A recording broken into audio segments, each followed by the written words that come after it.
বিসমিল্লাহির রহমানির রহিম। আসসালামু আলাইকুম ওরহমতুল্লাহ। আজকে আমরা কুরআন ও হাদিসের আলোকে এক মহান নবীর জীবনী নিয়ে আলোচনা করব, হজরত দাউদ আলাইহিসসালাম। তিনি ছিলেন একাধারে নবী, রসুল, বাদশাহ, যোদ্ধা, বিচারক और अल्लाह के प्रिय बंदा।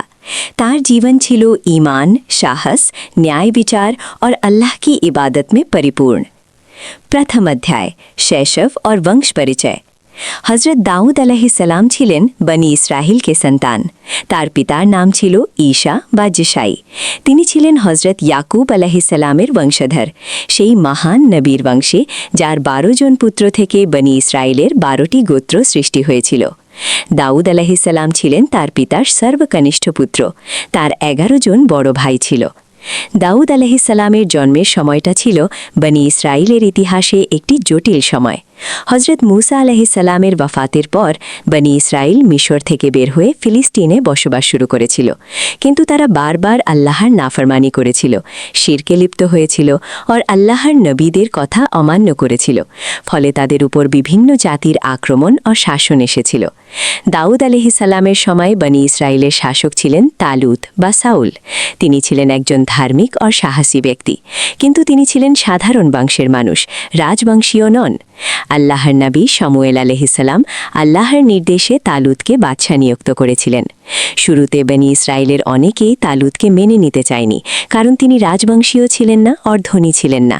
কিন্তু আল্লাহ তাআলা তার নবীর মাধ্যমে বলে দিয়েছিলেন যে তালুতই হবেন তাদের বাদশা আর তিনিই তাদের নেতৃত্ব দেবেন শত্রুদের বিরুদ্ধে। সেই সময় বনি ইসরায়েলের প্রধান শত্রু ছিল ফিলিস্তিনিরা বা পেলিস্তুতীয়রা। তারা ছিল শক্তিশালী যোদ্ধা জাতি। তাদের সাথে বনি ইসরায়েলের প্রায় যুদ্ধ হতো। এই ফিলিস্তিনিদের মধ্যে ছিল এক ভয়ঙ্কর যোদ্ধা, জালুত বা গলিয়াত। তার উচ্চতা ছিল অস্বাভাবিক, প্রায় 9 হাত বা 13 ফুটের মতো। সে ছিল অত্যন্ত শক্তিশালী ও নির্মম। কেউ তার মুখোমুখি হতে সাহস পেত না। ছোট্ট দাউদ বড় হচ্ছিলেন এই পরিবেশে। তিনি ছিলেন একজন রাখাল বালক। তার পিতার ভেড়া বাকরির পাল দেখাশোনা করতেন। মাঠে ঘাটে পাহাড়ে উপত্যকায় ঘুরে বেড়াতেন ছাগলের পাল নিয়ে। এই সময়টা তার জীবনের অত্যন্ত গুরুত্বপূর্ণ প্রশিক্ষণকাল ছিল। একাকিত্বে আল্লাহর সাথে তার সম্পর্ক গভীর হচ্ছিল। প্রকৃতির মধ্যে নীরব রাতে তারা ভরা আকাশের নিচে তিনি আল্লাহকে ডাকতেন, তার প্রশংসা করতেন। দাউদ আলাইহিসসালাম শৈশব থেকেই ছিলেন অসাধারণ প্রতিভাবান। তার ছিল সুমধুর কণ্ঠ। যখন তিনি আল্লাহর প্রশংসা করতেন, গান গাইতেন, তখন পশু পাখি, বৃক্ষলতা সবকিছু যেন মুগ্ধ হয়ে শুনত। আল্লাহ তাআলা তাকে এমন এক সুন্দর কণ্ঠ দিয়েছিলেন যা শুনলে মানুষ মন্ত্রমুগ্ধ হয়ে যেত। তার আরেকটি বিশেষ গুণ ছিল, তিনি ছিলেন অত্যন্ত সাহসী ও শক্তিশালী। ছোট্ট বালক হলেও তিনি ভয় পেতেন না। যখন বাঘ বা সিংহ তার পালের ছাগল আক্রমণ করত, তিনি নির্ভীকভাবে তাদের মোকাবিলা করতেন। তার হাতে ছিল একটি গলতি, যা দিয়ে তিনি অব্যর্থ নিশানা করতে পারতেন। কিন্তু সবচেয়ে বড় বিষয় ছিল, দাউদ আলাইহিসসালাম ছিলেন আল্লাহর মনোনীত বান্দা। আল্লাহ তাআলা তাকে ছোটবেলা থেকেই বিশেষ গুণাবলী দিয়ে তৈরি করছিলেন। তিনি জানতেন না যে তার ভাগ্যে কি অপেক্ষা করছে, কিন্তু আল্লাহ তাআলা জানতেন যে এই ছোট্ট রাখাল বালক একদিন হবেন মহান নবী, শক্তিশালী বাদশাহ ও ন্যায় বিচারক। দ্বিতীয় অধ্যায় জালুতের সাথে মহাসংগ্রাম। এবার আসি সেই ঐতিহাসিক ঘটনায় যা দাউদ আলাইহিসসালামের জীবনের মোড় ঘুরিয়ে দিয়েছিল। ফিলিস্তিনিরা আবার বনি ইসরায়েলের ওপর আক্রমণ করল। তারা চ্যালেঞ্জ দিল যুদ্ধের। তালুত তার সৈন্যদের নিয়ে প্রস্তুত হলেন, কিন্তু যুদ্ধক্ষেত্রে যাওয়ার আগে আল্লাহ তাআলা একটি পরীক্ষা দিলেন। পথে একটি নদী পড়ল। আল্লাহর নবী শামুয়েল আলাইহিসসালামের মাধ্যমে আল্লাহ তাআলা বললেন যে এই নদীর পানি পান করবে সে আমার দলের নয়, আর যে পান করবে না বা শুধু কাজলা পানি নেবে সেই আমার সাথে থাকবে। এটি ছিল ঈমান এবং আত্মনিয়ন্ত্রণের পরীক্ষা। গরমের দিন, ক্লান্ত সৈন্যরা, সামনে ঠান্ডা পানির নদী, কিন্তু পান করা নিষেধ। হাজার হাজার সৈন্যের মধ্যে মাত্র 313 জন এই পরীক্ষায় উত্তীর্ণ হল। বাকিরা পানি পান করল এবং ফিরে গেল। তালুত এই 313 জন নিয়ে এগিয়ে চললেন। যদিও সংখ্যায় তারা কম ছিল, কিন্তু তারা ছিল ঈমানদার এবং আল্লাহর ওপর ভরসাকারী। যুদ্ধক্ষেত্রে পৌঁছে তারা দেখল বিশাল ফিলিস্তিনি বাহিনী। সামনে দাঁড়িয়ে আছে সেই ভয়ঙ্কর জালুত। তার বিশাল দেহ, ভারী বর্ম, বিরাট তলোয়ার দেখে অনেকেই ভয় পেয়ে গেল। জালুত চ্যালেঞ্জ দিল, তোমাদের মধ্যে কে আছো যে আমার সাথে এক লড়াইয়ে যুদ্ধ করবে? যদি সে আমাকে হারায়, আমরা তোমাদের দাস হব, আর যদি আমি হারাই, তোমরা আমাদের দাস হবে। এই চ্যালেঞ্জ শুনে সবাই নীরব, কেউ এগিয়ে আসছে না। জালুত এত শক্তিশালী যে তার সাথে একা লড়াই করা যেন নিশ্চিত মৃত্যু। তালুত ঘোষণা করলেন, যে জালুতকে হারাবে আমি তাকে আমার কন্যার সাথে বিয়ে দেব এবং আমার রাজ্যের অংশীদার করব। এই সময়ে দাউদ আলাইহিস সালামের বড় ভাইয়েরা তালুতের সৈন্যবাহিনীতে ছিল। তাদের পিতা ঈশা দাউদকে পাঠালেন তাদের জন্য খাবার নিয়ে যেতে। যুবক দাউদ খাবারের ঝুড়ি নিয়ে যুদ্ধক্ষেত্রে পৌঁছলেন। সেখানে পৌঁছে তিনি দেখলেন এই অবস্থা। তিনি শুনলেন জালুতের চ্যালেঞ্জ। তিনি দেখলেন তার জাতির মানুষরা ভয়ে কাঁপছে। দাউদ আলাইহিস সালামের হৃদয়ে জ্বলে উঠল ঈমানের আগুন। তিনি ভাবলেন, এই কাফের কিভাবে সাহস পায় আল্লাহর বান্দাদের চ্যালেঞ্জ দিতে? তিনি এগিয়ে গেলেন এবং বললেন, আমি তার সাথে লড়াই করব। তার ভাইয়েরা হাসল, তুমি তো একজন রাখাল বালক, তোমার কি যুদ্ধের অভিজ্ঞতা আছে? কিন্তু দাউদ আলাইহিস সালাম বললেন, আল্লাহর ইচ্ছায় আমি জালুতকে পরাজিত করব। যখন বাঘ সিংহ আমার ছাগলের পালে আক্রমণ করেছে, আমি তাদের মেরেছি। এই কাফেরও তাদের মতোই। তার কথা তালুতের কাছে পৌঁছল। তালুত দাউদকে ডেকে বললেন, তুমি তো একজন যুবক, আর জালুত অভিজ্ঞ যোদ্ধা। কিন্তু দাউদ আলাইহিস সালাম বললেন, আল্লাহ আমার সাথে আছেন, তিনি আমাকে সাহায্য করবেন। তালুত প্রভাবিত হলেন এই যুবকের ঈমান এবং সাহস দেখে। তিনি তাকে নিজের বর্ম পরতে দিলেন, তলোয়ার দিলেন। কিন্তু দাউদ আলাইহিস সালাম সেগুলো খুলে ফেললেন। বললেন, এগুলোতে আমি অভ্যস্ত নই, আমি আমার নিজের অস্ত্র নিয়েই যাব। তিনি নিলেন তার গুলতি এবং নদীর ধার থেকে 5টি মসৃণ পাথর। তারপর হেঁটে চললেন জালুতের দিকে। জালুত যখন দেখল একজন যুবক ছেলে তার দিকে আসছে, কোনো বর্ম নেই, শুধু একটি গুলতি হাতে, সে রেগে গেল। সে চিৎকার করে বলল, তুমি কি আমাকে কুকুর মনে করো যে লাঠি নিয়ে এসেছ? আয়, আমি তোর মাংস শকুনদের খেতে দেব। দাউদ আলাইহিস সালাম শান্তভাবে উত্তর দিলেন, তুমি তলোয়ার, বর্ষা আর বর্ম নিয়ে এসেছ, কিন্তু আমি এসেছি সেই আল্লাহর নামে যাকে তুমি অপমান করেছ। আজ আল্লাহ তোমাকে আমার হাতে তুলে দেবেন। সবাই জানবে যে বিজয় তলোয়ারে নয়, আল্লাহর ইচ্ছায়। জালুত হেসে এগিয়ে এলো। দাউদ আলাইহিস সালাম তার গুলতিতে একটি পাথর রাখলেন, মনে মনে আল্লাহর নাম নিলেন, ঘুরালেন গুলতি এবং ছুঁড়ে দিলেন পাথর। পাথরটি বাতাস চিরে এগিয়ে গেল অবিশ্বাস্য গতিতে। জালুত বুঝতেও পারল না। পাথরটি তার কপালে আঘাত করল। তার বিশাল শরীর টলমল করে মাটিতে পড়ে গেল। এরপর দাউদ আলাইহিস সালাম দৌড়ে গিয়ে জালুতের নিজের তলোয়ার দিয়েই তার গলা কাটলেন। সমস্ত যুদ্ধক্ষেত্র স্তব্ধ। কি ঘটল? সেই অপরাজেয় জালুত মাটিতে পড়ে আছে। একজন যুবক ছেলে তাকে হারিয়েছে। বনি ইসরায়েলের সৈন্যরা উল্লাস করে উঠল, আল্লাহু আকবার, আল্লাহু আকবার। তারা ঝাঁপিয়ে পড়ল ফিলিস্তিনিদের ওপর। শত্রুরা তাদের নায়ককে মৃত দেখে ভয়ে পালাতে লাগল। বনি ইসরায়েল বিজয়ী হল। কোরআন মাজিদে আল্লাহ তাআলা এই ঘটনা বর্ণনা করেছেন সূরা বাকারায়। ফাহাজামুহুম বিইথনিল্লাহি ওয়াকাতালা দাউদু জালুত। অতঃপর তারা আল্লাহর হুকুমে শত্রুদের পরাজিত করল এবং দাউদ জালুতকে হত্যা করল। ওয়া আতাহুল্লাহুল মুলকা ওয়াল হিকমা। আর আল্লাহ তাকে দান করলেন রাজত্ব এবং প্রজ্ঞা। ওয়া আল্লামাহু মিম্মা ইয়াশা। এবং তাকে শিক্ষা দিলেন যা তিনি চাইলেন। এই যুদ্ধ শুধু একটি সামরিক বিজয় ছিল না, এটি ছিল ঈমানের বিজয়, তাওয়াক্কুলির বিজয়। এটি প্রমাণ করল যে সংখ্যা এবং শক্তি সবকিছু নয়, আল্লাহর সাহায্যই আসল শক্তি।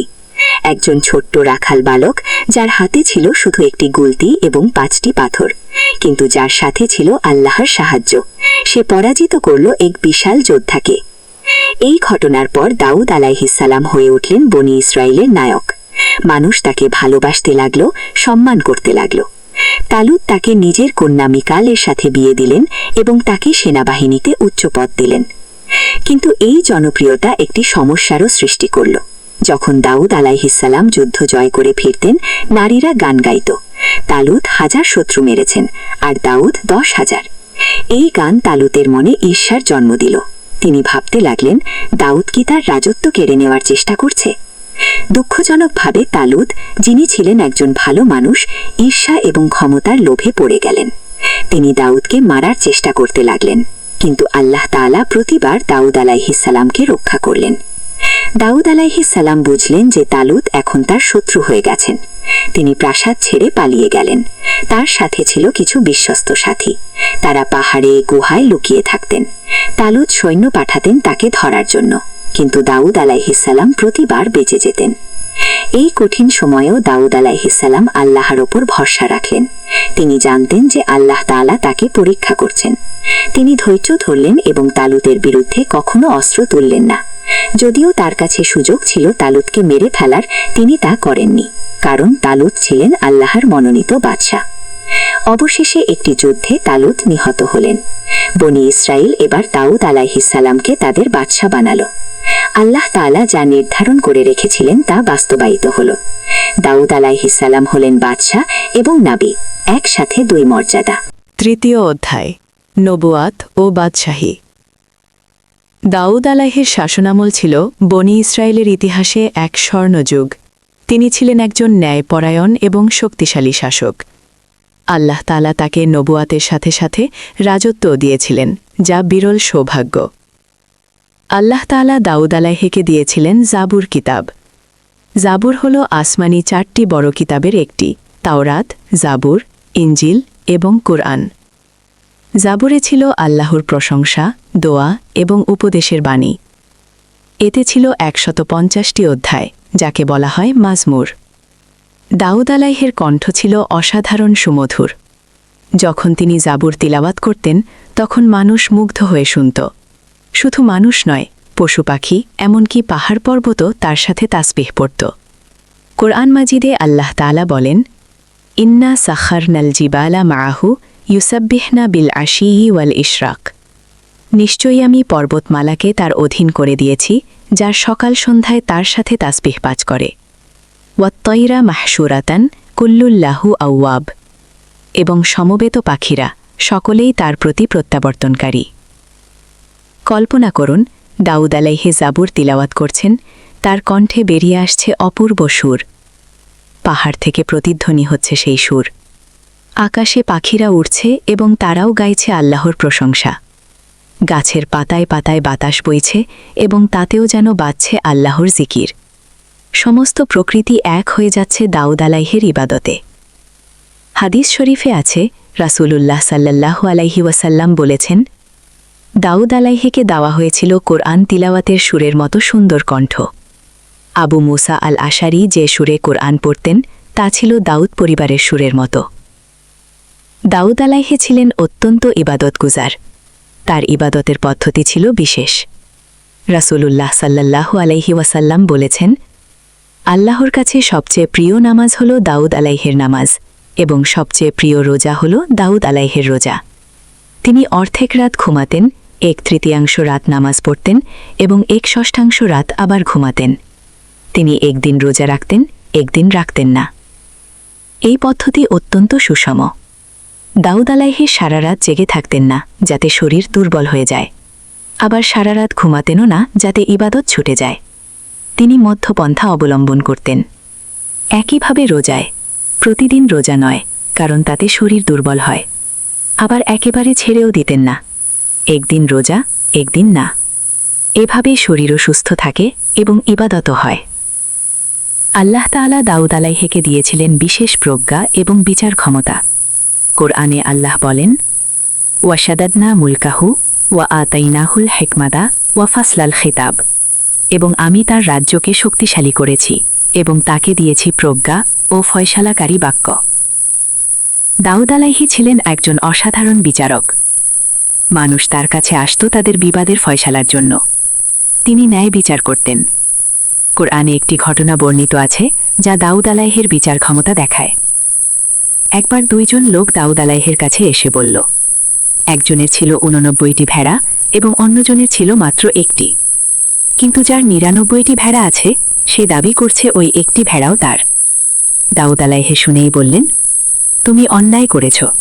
তোমার 99টি ভেড়া আছে, তবু তুমি তার একমাত্র ভেড়াটি চাইছ।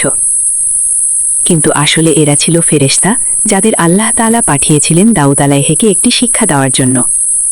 দাউদ আলাইহি বুঝতে পারলেন এটি তার জন্য একটি পরীক্ষা। তিনি সাজদায় পড়ে গেলেন এবং আল্লাহর কাছে ক্ষমা চাইলেন। আল্লাহ তাআলা তাকে ক্ষমা করে দিলেন। এই ঘটনা শেখায় যে একজন বিচারক কখনো এক পক্ষের কথা শুনেই সিদ্ধান্ত নেবেন না। উভয় পক্ষের কথা শুনতে হবে, তারপর বিচার করতে হবে।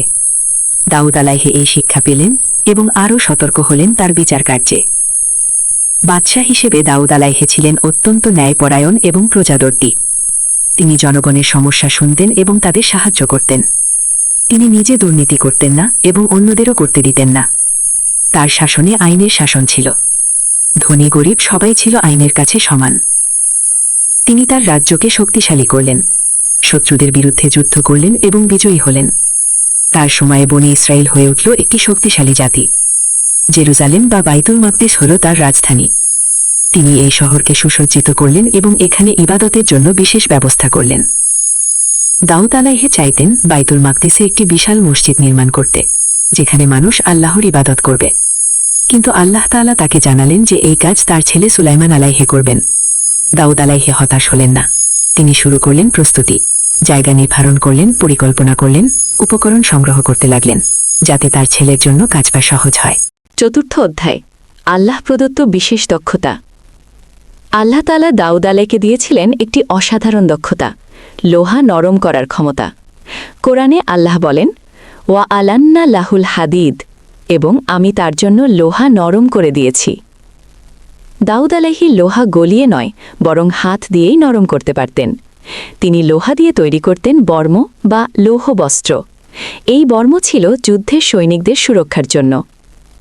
আল্লাহ তাআলা বলেন, আন ইয়ামাল সাবিহাতেও ওয়াকাদ্দের ফিসাদ, তুমি পূর্ণ বর্ম তৈরি করো এবং বুননে যথাযথ মাপ রক্ষা করো। দাউদ আলাইহি এমন বর্ম তৈরি করতেন যা ছিল একই সাথে মজবুত এবং হালকা। এটি ছিল চেইন মেল বা জাল পদ্ধতি, যেখানে ছোট ছোট লোহার রিং একসাথে যুক্ত থাকে। এই পদ্ধতিতে বর্ম নমনীয় হয়, যোদ্ধা সহজে চলাফেরা করতে পারে, আবার তলোয়ারের আঘাতও আটকায়। দাউদ আলাইহি এই কাজ করতেন নিজ হাতে। তিনি বাদশাহ হয়েও শ্রমিকদের কাজ করতে লজ্জা পেতেন না। তিনি এই বর্ম বিক্রি করতেন এবং সেই আয় থেকে জীবিকা নির্বাহ করতেন। তিনি রাজকোষ থেকে কোনো টাকা নিতেন না নিজের খরচের জন্য। হাদিস শরীফে আছে, রাসূলুল্লাহ সাল্লাল্লাহু আলাইহি ওয়াসাল্লাম বলেছেন, দাউদ আলাইহি নিজ হাতে কাজ করে খেতেন। এটি হল হালাল উপার্জনের সর্বোত্তম উপায়, নিজের শ্রম এবং দক্ষতা দিয়ে রোজগার করা। এই কাজের মাধ্যমে দাউদ আলাইহি আরেকটি গুরুত্বপূর্ণ শিক্ষা দিচ্ছেন, কোনো হালাল কাজই ছোট নয়। বাদশাহ হয়েও তিনি কারিগরের কাজ করছেন, এতে তার মর্যাদা কমছে না, বরং বাড়ছে। আল্লাহ তাআলা আরও বলেন, ওয়া আমালু সালেহা ইন্নি বিমা তা'মালুনা বাসির, এবং তোমরা সৎকর্ম করো, নিশ্চয়ই তোমরা যা করো আমি তা দেখছি। দাউদ আলাইহি শুধু নিজের জন্য কাজ করতেন না, তিনি এই বর্ম তৈরি করতেন যাতে মুমিন যোদ্ধারা যুদ্ধে সুরক্ষিত থাকে। এটি ছিল একটি সৎ কাজ, আল্লাহর পথে যুদ্ধকারীদের সাহায্য করা। দাউদ আলাইহির তৈরি বর্ম ছিল অত্যন্ত উন্নত মানের। সেই সময়ে এটি ছিল সর্বোত্তম প্রযুক্তি। তার উদ্ভাবিত চেইন মেইল পদ্ধতি পরবর্তীতে হাজার বছর ধরে ব্যবহৃত হয়েছে বিশ্বজুড়ে। এছাড়া দাউদ আলাইহি ছিলেন একজন দক্ষ সংগঠক। তিনি তার রাজ্যে বিভিন্ন বিভাগ তৈরি করেছিলেন, সামরিক, বিচার, শিক্ষা ইত্যাদি। প্রতিটি বিভাগে যোগ্য লোক নিয়োগ দিয়েছিলেন। তিনি নিজে সবকিছু তদারকি করতেন, কিন্তু ক্ষমতা বিকেন্দ্রীকরণও করেছিলেন। তার সময়ে বিজ্ঞান, শিল্প এবং বাণিজ্যের উন্নতি হয়েছিল, মানুষ শিক্ষিত হচ্ছিল। ধর্মীয় জ্ঞানের পাশাপাশি পার্থিব জ্ঞানেও তারা এগিয়ে যাচ্ছিল। দাউদ আলাইহি উৎসাহিত করতেন যাতে মানুষ বিভিন্ন দক্ষতা শেখে এবং সমাজের উন্নয়নে কাজ করে। তিনি ছিলেন একজন দূরদর্শী নেতা। তিনি শুধু বর্তমান নিয়ে চিন্তা করতেন না, ভবিষ্যতের জন্যও পরিকল্পনা করতেন। তিনি জানতেন যে একটি শক্তিশালী রাজ্যের জন্য প্রয়োজন শিক্ষিত জনগণ, শক্তিশালী সেনাবাহিনী, ন্যায় বিচার এবং সবার উপরে আল্লাহর উপর নির্ভরতা। পঞ্চম অধ্যায়, পারিবারিক জীবন ও সন্তান সন্ততি।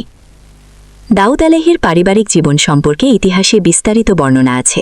তার একাধিক স্ত্রী ছিল, যা সেই সময়ে রাজা বাদশাদের মধ্যে স্বাভাবিক ছিল। তার অনেক সন্তান ছিল, তবে সবচেয়ে বিখ্যাত এবং প্রিয় ছিলেন তার ছেলে সুলাইমান আলাইহিস সালাম। সুলাইমান আলাইহি ছিলেন দাউদ আলাইহির যোগ্য উত্তরসূরি। ছোটবেলা থেকেই তার মধ্যে ছিল বিশেষ প্রজ্ঞা এবং বুদ্ধিমত্তা।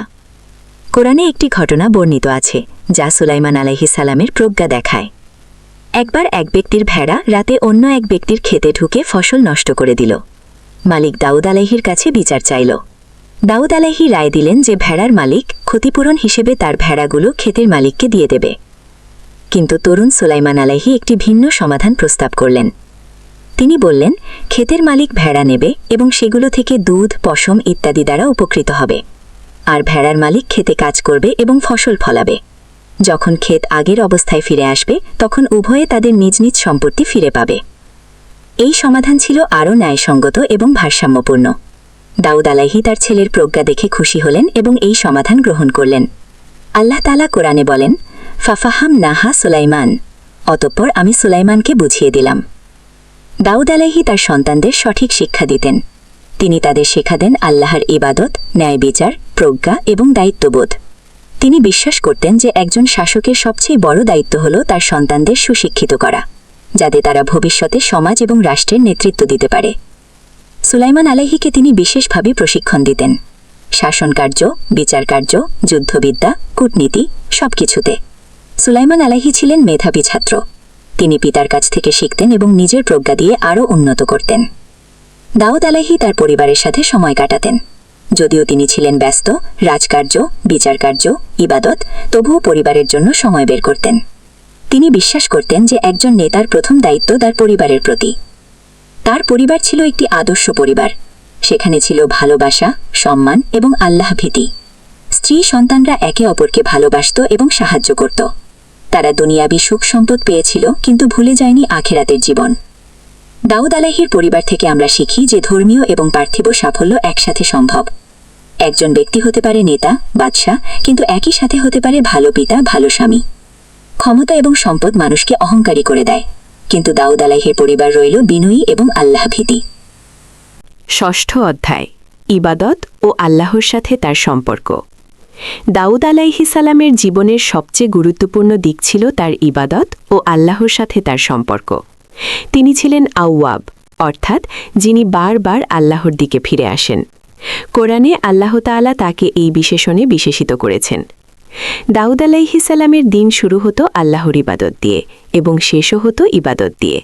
তিনি নামাজে দাঁড়াতেন এবং কাঁদতেন, তার চোখ থেকে অশ্রু ঝরত আল্লাহর ভয়ে এবং ভালোবাসায়।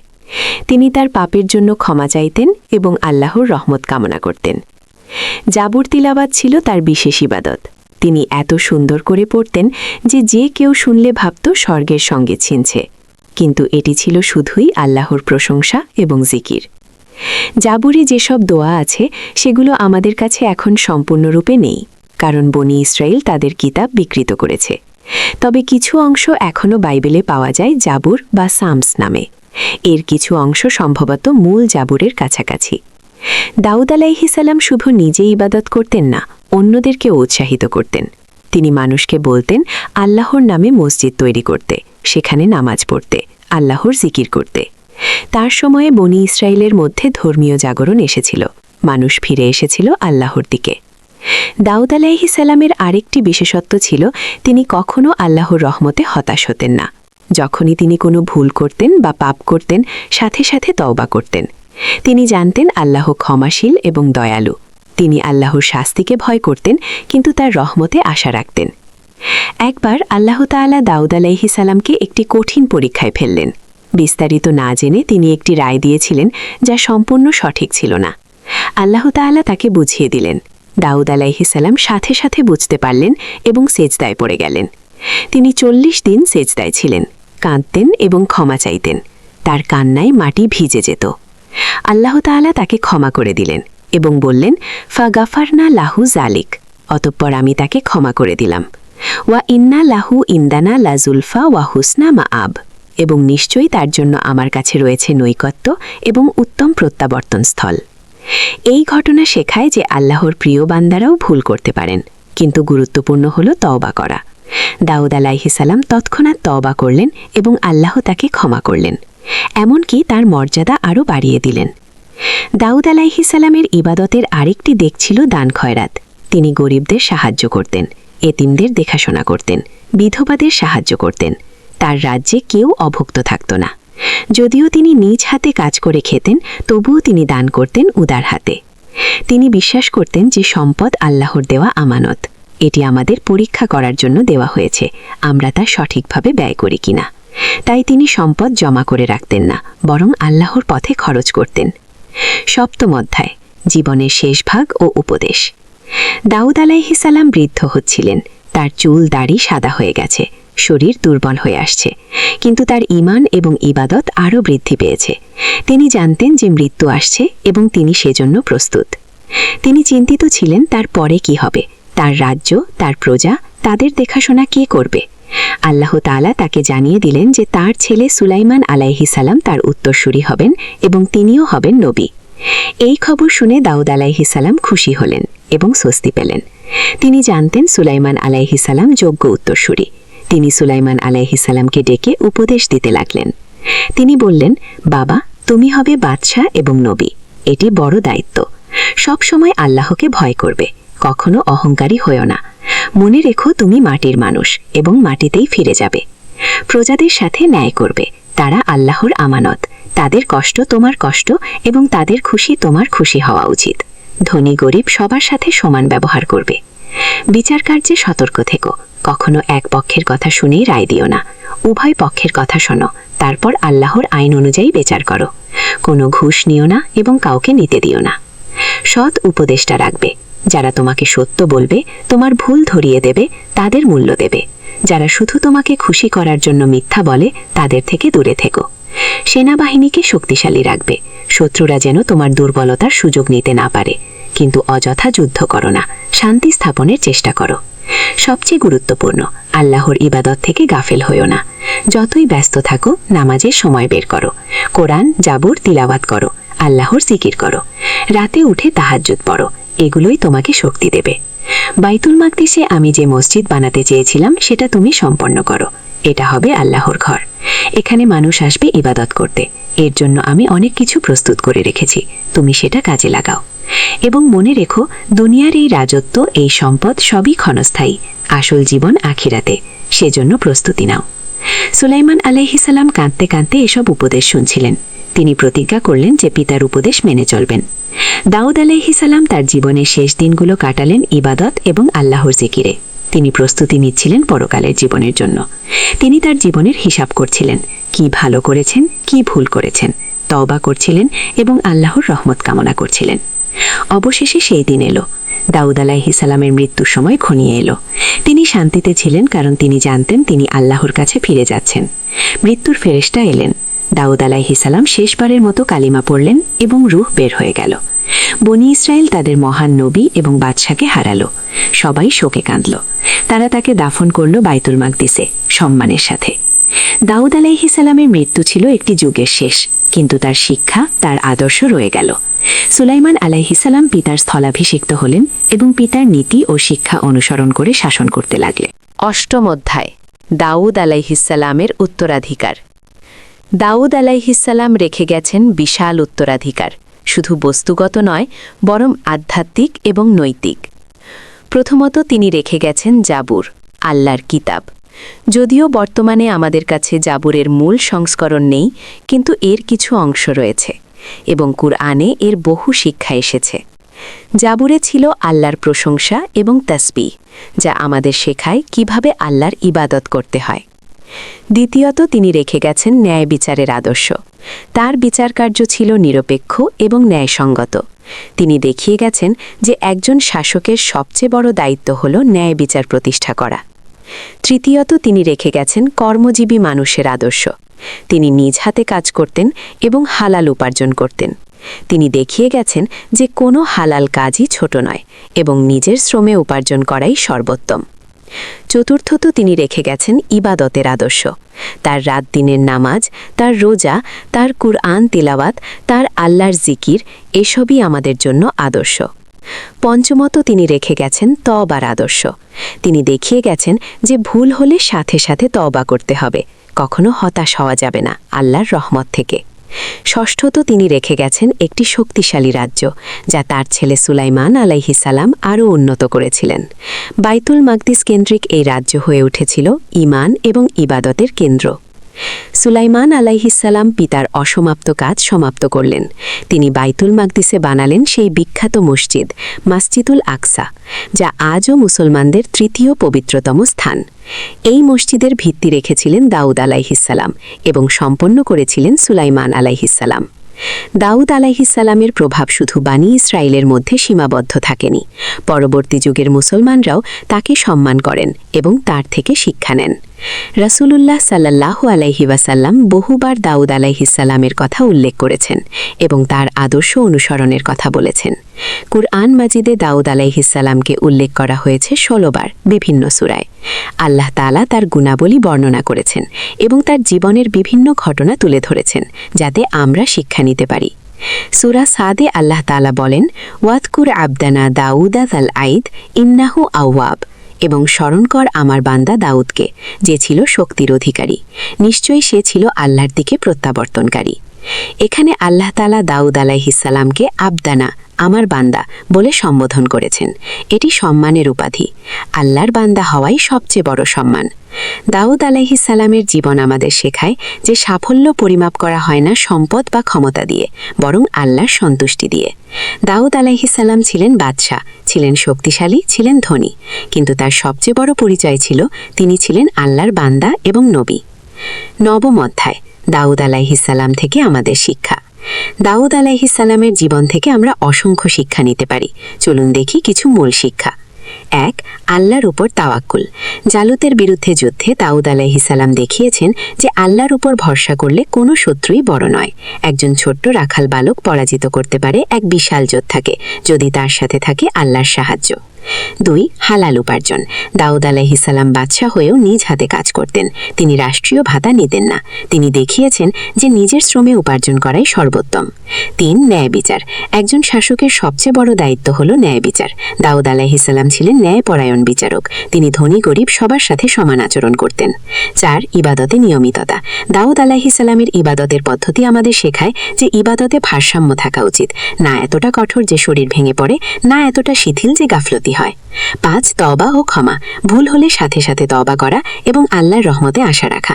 দাউদ আলাইহিসসালাম দেখিয়েছেন যে আল্লাহ ক্ষমাশীল এবং তওবাকারীকে ভালোবাসেন। 6. বিনয়। ক্ষমতা এবং সম্পদ মানুষকে অহংকারী করে দেয়, কিন্তু দাউদ রইলেন বিনয়। তিনি নিজেকে আল্লাহর বান্দা হিসেবেই দেখতেন, বাদশাহ হিসেবে নয়। 7. পরিবারের প্রতি দায়িত্ব। ব্যস্ততার মধ্যেও পরিবারের জন্য সময় বের করা এবং সন্তানদের সঠিক শিক্ষা দেওয়া। 8. দক্ষতা অর্জন। দাউদ আলাইহিসসালাম শুধু ধর্মীয় জ্ঞান রাখতেন না, তার ছিল পার্থিব দক্ষতাও। লোহার কাজ, যুদ্ধবিদ্যা, প্রশাসন। এটি শেখায় যে একজন মুসলমানকে হতে হবে সর্বদিকে দক্ষ। 9. আল্লাহর জিকির। দাউদ আলাইহিসসালামের জীবন ছিল আল্লাহর জিকিরে পরিপূর্ণ। সকাল সন্ধ্যা, কাজে অবকাশে সর্বদা আল্লাহকে স্মরণ করতেন। এটি একজন মুমিনের বৈশিষ্ট্য। 10. দীর্ঘমেয়াদী চিন্তা। দাউদ আলাইহিসসালাম শুধু বর্তমান নিয়ে চিন্তা করতেন না, তিনি ভবিষ্যতের জন্য পরিকল্পনা করতেন। মসজিদ নির্মাণের প্রস্তুতি, সুলাইমান আলাইহিসসালামকে প্রশিক্ষণ দেওয়া। একজন নেতার এই দূরদৃষ্টি থাকা উচিত। 10ম অধ্যায়, উপসংহার। হজরত দাউদ আলাইহিসসালাম ছিলেন আল্লাহর একজন মহান নবী এবং রাসূল। তার জীবন ছিল ঈমান, সাহস, ইবাদত এবং ন্যায় বিচারের উজ্জ্বল দৃষ্টান্ত। একজন সাধারণ রাখাল বালক থেকে শুরু করে মহান বাদশাহ এবং নবী হওয়া, তার জীবন প্রমাণ করে যে আল্লাহ যাকে চান তাকে উন্নত করেন। তার জীবনের প্রতিটি অধ্যায় আমাদের জন্য শিক্ষণীয়। জালুতের বিরুদ্ধে যুদ্ধ শেখায় সাহস এবং তাওয়াক্কুল। তার ইবাদত শেখায় আল্লাহর প্রতি ভালোবাসা। তার বিচার কার্য শেখায় ন্যায়পরায়ণতা। তার কর্মজীবন শেখায় হালাল উপার্জনের গুরুত্ব। তার তওবা শেখায় আল্লাহর রহমতে আশা রাখতে। দাউদ আলাইহিসসালাম ছিলেন একজন পূর্ণাঙ্গ মানুষ, নবী, বাদশাহ, বিচারক, যোদ্ধা, কারিগর, পিতা, স্বামী। প্রতিটি ভূমিকায় তিনি ছিলেন আদর্শ। তিনি প্রমাণ করেছেন যে ধর্মীয় এবং পার্থিব সাফল্য একসাথে অর্জন করা সম্ভব। একজন ব্যক্তি হতে পারে দুনিয়ায় সফল এবং একই সাথে আখিরাতের জন্য প্রস্তুত। আজকের যুগে যখন মুসলমানরা বিভিন্ন সমস্যায় জর্জরিত, দাউদ আলাইহিসসালামের জীবন আমাদের দেখায় পথ। আমাদের প্রয়োজন তার মতো ঈমান, তার মতো সাহস, তার মতো ন্যায়পরায়ণতা এবং তার মতো আল্লাহর উপর ভরসা। যখন আমরা দুর্বল অনুভব করি, মনে করি আমাদের শত্রুরা অনেক শক্তিশালী, তখন মনে করি দাউদ আলাইহিসসালামের কথা। তিনিও দুর্বল ছিলেন, কিন্তু আল্লাহ তাকে শক্তি দিয়েছিলেন। আল্লাহ আমাদেরকেও দিতে পারেন, যদি আমরা তার উপর ভরসা করি। যখন আমরা অন্যায় অবিচার দেখি, মনে হয় ন্যায় বিচার প্রতিষ্ঠা অসম্ভব, তখন মনে করি দাউদ আলাইহিসসালামের কথা। তিনি দেখিয়েছেন যে ন্যায় বিচার সম্ভব, যদি শাসক হন সৎ এবং আল্লাভীরু। যখন আমরা ইবাদাতে অলসতা অনুভব করি, তখন মনে করি দাউদ আলাইহিসসালামের কথা। তিনি এত ব্যস্ত থাকা সত্ত্বেও ইবাদাতে গাফেল হতেন না। আমরা কেন পারব না? যখন আমরা পাপ করি এবং হতাশ হয়ে যাই, তখন মনে করি দাউদ আলাইহিসসালামের কথা। তিনি ভুল করেছিলেন, কিন্তু তওবা করেছিলেন এবং আল্লাহ তাকে ক্ষমা করেছিলেন। আমরাও তওবা করলে আল্লাহ ক্ষমা করবেন। দাউদ আলাইহিসসালামের জীবনী পড়ে বা শুনে আমাদের শুধু অনুপ্রাণিত হওয়া উচিত নয়, বরং তার আদর্শ অনুসরণ করা উচিত। আমাদের জীবনে প্রয়োগ করা উচিত তার শিক্ষা। আল্লাহ তাআলা দাউদ আলাইহিসসালামকে উচ্চ মর্যাদা দান করেছেন। তিনি জান্নাতে আছেন নবী রাসূলদের সাথে। কিয়ামতের দিন তিনি শাফায়াত করবেন তার উম্মতের জন্য। আমরা দোয়া করি আল্লাহ তাআলা যেন আমাদের দাউদ আলাইহিসসালামের আদর্শ অনুসরণ করার তৌফিক দেন। আমাদের জীবনে যেন তার শিক্ষা প্রতিফলিত হয়। আমরা যেন হতে পারি আল্লাহর প্রকৃত বান্দা, যেমন ছিলেন দাউদ আলাইহিসসালাম। আল্লাহুম্মা সাল্লি আলা নাবিয়িনা মুহাম্মদ ওয়া আলা নাবিয়িল্লাহি দাউদ ওয়া আলা জামিইল আম্বিয়া ওয়াল মুরসালিন ওয়া আখিরু দাওয়ানা আনিল হামদুলিল্লাহি রাব্বিল আলামিন। জাযাকাল্লাহু খাইরান। আসসালামু আলাইকুম ওয়া রাহমাতুল্লাহি ওয়া বারাকাতুহু।